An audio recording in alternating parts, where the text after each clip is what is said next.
ఉపవాసం అంటే నాకు ఇష్టం. ఎందుకు ఇష్టం అంటే ఉపవాసం ఉంటే మీకు అర్థమవుతుంది. స్వీట్స్ ఎందుకు ఇష్టం అంటే మీరు తింటారు కాబట్టి స్వీట్స్ అంటే ఏంటో మీకు తెలుసు, తినాలనిపిస్తూ ఉంటుంది. ఉపవాసం ఎందుకు ఇష్టం అని అంటే యేసు ప్రభు ఆశ్చర్య కార్యాలు, అద్భుత కార్యాలు, గొప్ప కార్యాలు చేస్తే ఒక దగ్గర ఆ మూగవైన చెవిటి దయ్యాన్ని మేమెందుకు వెళ్ళగొట్టలేకపోయాము. అలాగే ఒక అతను తీసుకొస్తాడు, నీకు ఇష్టమైతే నా కుమారుని బాగు చేయమని చెప్పేసి.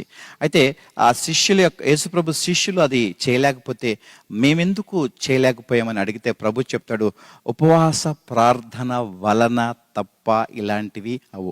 గడ్డు సమస్యలు గుర్తుపెట్టుకోవాలి, క్రానిక్ డిసీజెస్ ఎటువంటిదైనా. నేను అదే నేర్చుకున్నాను. నాకు దేవుని పరిచర్లో 30 సంవత్సరాల అనుభవం, నా వయసు 55 సంవత్సరాలు. నేను 1990లో నేను ప్రభుని నమ్ముకొని మరి చైన్ స్మోకర్ని. అన్నం తినేటప్పుడు కూడా సిగరెట్ వెలుగుతూ ఉండేది. కొంతమంది సిగరెట్ మానలేకపోతారు, సిగరెట్ పట్టుకుని పుట్టేమైంది, మన కాదు కదా. సిగరెట్ వెలుగుతూ ఉండేది, భోజనం చేసేవాడిని. ఫుల్ బాటిల్ మందు కొట్టేసేవాడిని, నేను ఫుల్ బాటిల్ తాగేవాడిని.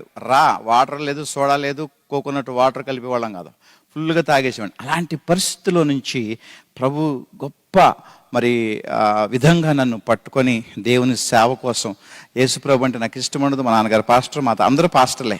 బైబిల్ అంటే చిరాకు, పట్టుకోవాలంటే సిగ్గు. చాలామందికి చర్చికి వస్తారు కానీ బైబిల్ పట్టుకోవడానికి ఇష్టపడరు. ఎందుకంటే కనెక్ట్ అవ్వాలా, ఏసైకి కనెక్ట్ అవ్వాలా. నాకు కూడా ఆ రోజుల్లో మా నాన్నగారు పాస్టర్ గారే. డ్రమ్ము కొట్టేవాడిని, పాటలు అయిపోయినాక సిగరెట్ తాగడానికి వెళ్ళిపోయేవాడిని. మళ్ళీ ఆఖరి ప్రేయర్కి చూసుకొని నేను రాకపోతే ఇక నాకు బడితి పూజే. ఎరకొట్టేసేవారు మా నాన్నగారు. ఎక్కడికి వెళ్ళేవరా అంటే, ఆయనకి తెలియదు కదా మనం దమ్ము కొడతాం, పేకాట ఆడతామని. అలా ఉండేవాడిని ఆ పరిస్థితి. తర్వాత ప్రభుని నమ్ముకున్న తర్వాత ఇలాంటి పనులు నేను చేశానా, ఒక దైవ సేవకుని కడుపున పుట్టి ఇదా నా బ్రతుకు, రోత బ్రతుకు, నాకు చాలా అసహ్యం. అందుకని పౌలు భక్తుడు కొన్ని మాటలు గుర్తొస్తూ ఉంటాయి. మరి పిల్లవాడినైనప్పుడు పిల్లవాని చేష్టలు చేశాను, నేను పెద్దవానికి ఎదిగిన తర్వాత పెద్దవాని పనులు చేశానని చెప్తూ ఉంటాడు. ఒక్కొక్కసారి క్రీస్తు ప్రభుని మనము రుచి చూసిన తర్వాత కూడా ఆ మెంటాలిటీ, ఆ చిన్న మెంటాలిటీ, చైల్డిష్ మెంటాలిటీ అనేది అదే విషయంలో అంటే భక్తి జీవితంలో, పరిశుద్ధతలో, పవిత్రతలో మరి ఆ ప్రభు చెప్తాడు, మీరు మనస్సు మారి చిన్న పిల్లల వంటి వారైతేనే కానీ పరలోక రాజ్యమానికి మీరు అర్హులు కారని చెప్పిన విధంగా కాకుండా చైల్డిష్ మెంటాలిటీ ఏంటంటే ఇంకా పిల్లతనం. పిల్లకాకేం తెలుసు, ఉండేది దెబ్బ.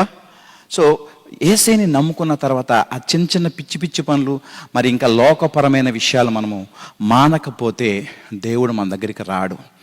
దేవుడు అంటే ఏంటంటే ఆయన పరిశుద్ధుడు, ఆయన పవిత్రుడు, ప్రేమ కలిగిన దేవుడు. అయితే పాపిని ఆయన ప్రేమిస్తాడు కానీ పాపాన్ని ప్రేమించడు. మనలో ఏదన్నా పాపం ఉన్నా, ఇంకా చెప్పాలంటే మన హృదయంలో పాపమును లక్ష్యము చేస్తే మన ప్రార్థన దేవుడు ఆలకించడు. గుర్తుపెట్టుకోవాలి. నేను చాలా రాసి పెట్టుకున్నాను, ఒక దాదాపు 2-3 డేస్ నుంచి పోయింది. ఆ దేవుడు ఏమి ఇస్తాడో ఆ 4 మాటలు చెప్పి నా టైంలో నేను కూర్చుంటాను. సో పాపమును మన హృదయంలో లక్ష్యం చేస్తే దేవుడు మన ప్రార్థన ఆలకించడు. సో మరి మీరు ఇక్కడ ఒక మంచి దేశంలో, మరి ఇండియాలో నుంచి చూస్తే అమెరికా, కెనడా, యూకే, ఆస్ట్రేలియా, ఇంక ఇప్పుడు యూరోపియన్ కంట్రీస్ కూడా చాలామంది వెళుతున్నారు. మంచి పరిస్థితులు. నేనంటాను మంచి అంటే ఏంటంటే యేసయ్య లేనిది అది మంచి ఏం కాదు. మీ జీవితంలో యేసయ్య ఉన్నాడా? యేసుప్రభు దీవించాడు, దేవుడే నన్ను నడిపించాడు, నేను బాప్తిసం తీసుకున్నాను, నాకు డబ్బులు ఇచ్చాడు, వస్తువులు ఇచ్చాడు, వాహనాలు ఇచ్చాడు, ఇల్లు ఇచ్చాడు, లోన్ కట్టుకుంటున్నాను, ఈఎంఐ కట్టుకున్నాను, కొత్త కారు ఉంది, ఇంకో కారు ఉంది, పిల్లలు ఇచ్చారు. ఇన్ని ఇచ్చిన యేసయ్యకి నువ్వేం చేసావు? నువ్వేం చేస్తున్నావు? ఇవన్నీ దేవుడే కదా ఇచ్చింది, మరి ఇచ్చేస్తావు దేవునికి?